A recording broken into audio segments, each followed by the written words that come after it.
नीतीश और तेजस्वी हुकूमत की काबीना की तश्कील आज हो गई है। कुल बिहार से 5 मुस्लिम अरकान असम्बली को वजीर बनाया गया है, जिसमें से अररिया से शहनवाज आलम, किशनगंज से आफाक आलम, मुजफ्फरपुर से इसराइल आलम मंसूरी और भी दीगर शामिल है।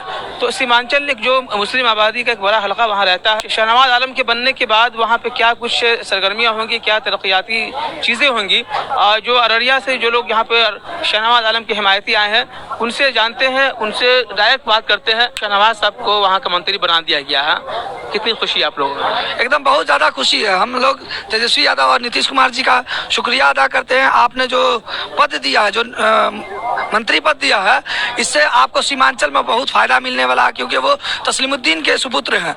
तस्लीमुद्दीन के सुपुत्र जिसके तरफ जाएंगे वो स्वाभाविक है कि वहाँ का समीकरण कुछ अलग ही होगा। जो मुस्लिम वोटर है वहाँ के, वो उन्हीं के कहने पर के इशारे पर चलते हैं। इतने कम वक्त में शहनवाज आलम ने मंत्री पद हासिल किया है, क्या ऐसा कुछ उम्मीद थी आप लोगों को? नहीं, उम्मीद तो हम लोगों को पहले से था कि क्योंकि तस्लीम साहब की जो नक्शे कदम पे कोई चला है तो वो शहनवाज आलम साहब चला, जनता को मिला करके उन्होंने चला है। इसी वजह इतना जल्दी में हम लोग उन्होंने ग्रोथ किया, आज मंत्री पद हासिल किया है। और हमारे सीमांचल के लिए 3 मंत्री, लेसी सिंह सीमांचल क्षेत्र के लेसी सिंह, आफाक साहब और भाई शहनवाज आलम ने मंत्री पद हासिल किया। और बहुत उम्मीद है जनता को कि इस बार बेहतर होगा, क्योंकि जो कि आज में हमेशा मंत्री पद मिलता रहता है, एक लंबे अंतराल के बाद 12-13 साल के बाद शहनवाज साहब मंत्री बने हैं। हम लोग नौजवान सभी लोगों को उम्मीद है कि पहले से विकास होता था, आज भी विकास हो रहा है, कि आगे भी शहनवाज साहब मंत्री बन करके जो कि हाट का विकास करेंगे। आपको क्या लगता है कि वहाँ पे मुख्य मुद्दा क्या है जिस पे शहनवाज साहब को ध्यान देने की जरूरत है? वो मुख्य मुद्दा है कि जैसे कि वो रोड डेवलप के लिए तो काम कर रहे हैं, शिक्षा है, गरीबी उन्मूलन के लिए जो अभियान है, ये सब चीजों को जरूरी है कि काम किया जाए। बेरोजगारी है, बेरोजगारी बहुत है सीमांचल में, इसके लिए भी हम चाहेंगे कि भाई को कि वो जो है कि विधानसभा में जाकर के मंत्री होने के नाते सरकार से सवाल करे और सरकार के सामने हमारा हक छीन के ला करके हम लोगों को दे। इसी में हम लोग चाहते हैं कि विधायक भाई आप मंत्री बना है शहनवाज भाई, तो आज हम लोगों की सीमांचल की चारों जिला के लिए बेहतर काम हो, कम से कम तो ये करेंगे ही, पूरे बिहार का मंत्री है। फिर जो ये अररिया अब बाढ़ प्रभावित क्षेत्र ज्यादा रहा है, तो क्या लगता है कि शहनवाज साहब अगर मंत्री बने हैं तो कुछ जानिब जो मसला है वो हल होगा? जी देखिए, शहनवाज साहब जो हैं पहले से मंत्री न भी थे तो बहुत पब्लिक में जो है बहुत लगाव था। बीच में बाढ़ में आए, वो डोर टू डोर घूमे और जहां कटौन हो रहा था वहां जाके देखिए, अफसर को मंगा के उस वहां का मसला हल किए। इंशाल्लाह अब तो उसका कद बड़ा हो गया, सब कुछ हो गया, अब तो सरकार में है, मंत्री भी बन गया। हम लोगों को पूरा उम्मीद था और उम्मीद में वो इंशाल्लाह कायम रहेंगे और बहुत अच्छा काम करेंगे। और पहले से भी वो काम ही को लेके इतना कम टाइम में इतना ग्रोथ किए हैं। एक काम से शहनवाज को कोई नहीं जानता, उसका काम को जानता। आप चले जाइए अररिया जिला, सीमांचल कहीं भी, शहनवाज को नहीं जानता, विकास को जानता है। एक विकास तस्लीमुद्दीन का कोई भी नक्शो कदम में चला है तो वो शहनवाज चला है और बहुत बेहतर काम कर रहा है और वहाँ का पब्लिक बहुत खुश है। और जो मंत्री बना है सीमांचल में, उसका जो एक लहर बन गया है आरजेडी और महागठबंधन का, आने वाला लोकसभा में उसको बहुत फायदा मिलेगा महागठबंधन को। और इंशाल्लाह हम लोग उम्मीद करते हैं कि शहनवाज साहब पब्लिक के लिए खड़ा रहेंगे हमेशा इंशाल्लाह। अच्छा, ये आप बताइए कि सीमांचल वो तस्लीमुद्दीन साहब की ज़मीन कही जाती है, वहाँ से उनके बड़े बेटे सरफराज साहब भी वहाँ से मंत्री हुए थे, अब उनके छोटे बेटे शहनवाज साहब मंत्री हो गए हैं। क्या लगता है कि सरफराज साहब जितना काम किया था उससे ज़्यादा काम करेंगे? बेहतर, उससे अच्छा काम भी करेंगे। सरफराज जी भी काम अच्छे किए हैं, वो तो हार गए बेचारा, लेकिन उसी का नक्शे कदम लेके आज हमारे शहनवाज जी चल रहे हैं। और अपने अब्बा का और जो विकास शहनवाज जी ने किए हैं अभी, जो कि विधानसभा में अभी तक कोई विधायक कोई सा काम नहीं किया। बाढ़ आया, हर गांव में अपने वो घुरा, पैर उसका टूट गया, लेकिन वो पीछे नहीं हटा, पैर टूटा हुआ में भी वो अपने क्षेत्र का भ्रमण किया था पूरे, जो कि विधानसभा का।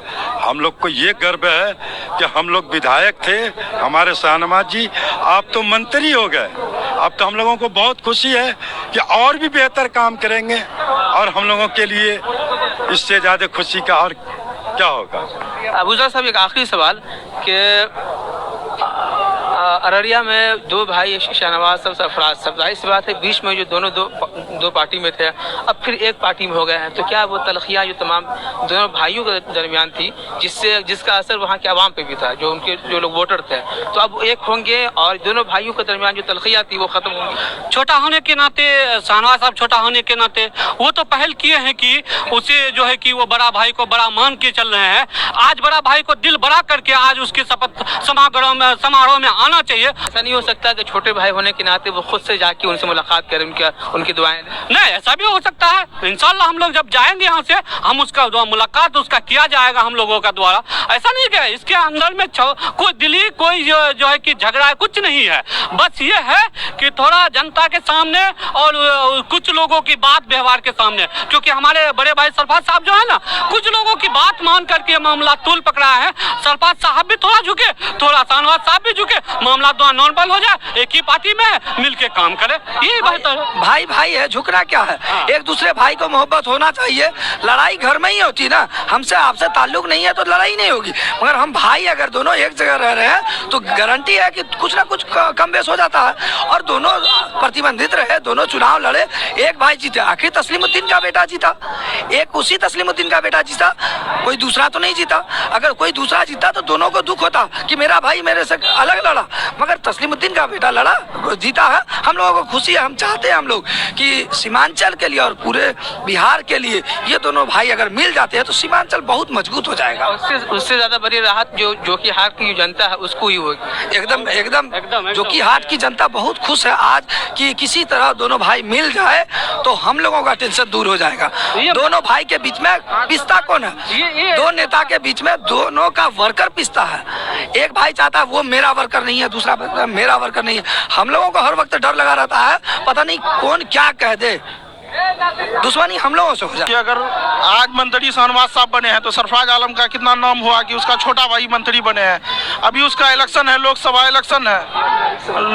इलेक्शन है, अगर वो आए मिले पब्लिक में एक मैसेज बढ़िया जाएगा कि सरफराज का छोटा भाई आज मंत्री बने, तो उससे ये होगा कि दोनों भाई में मिल्लत हो गया, उससे वोट बैंक भी बढ़ेगा और आज भी महागठबंधन का एक लहर चढ़ा हुआ है, इससे बहुत फायदा होगा। इसलिए हम रिक्वेस्ट करेंगे एक बड़े भाई के नाते वो आए, स्वागत करें शाहनवाज साहब का, और इंशाल्लाह हम लोग भी शाहनवाज साहब को पूरा हार्डली रिक्वेस्ट करेंगे कि वो जाएंगे, वो बड़े भाई हैं, वो बड़े हैं और हमेशा बड़े रहेंगे। ये थे हमारे साथ जो कि हाट की जनता जो शहनवाज आलम के वजीर बनने के बाद किस तरह खुशी का इजहार कर रहे हैं, और इनका ये भी कहना है कि जो कि हाट अररिया में सरफराज आलम और शहनवाज आलम के दरमियान जो तनाव है, जो कशीदगी है वो ख़त्म हो जाए, ताकि दोनों भाई एक मरतबा फिर से एक प्लेटफॉर्म पे आकर अररिया की आवाम की खिदमत कर सके। PTV भारत के लिए पटना से मैं आरिफ इकबाल।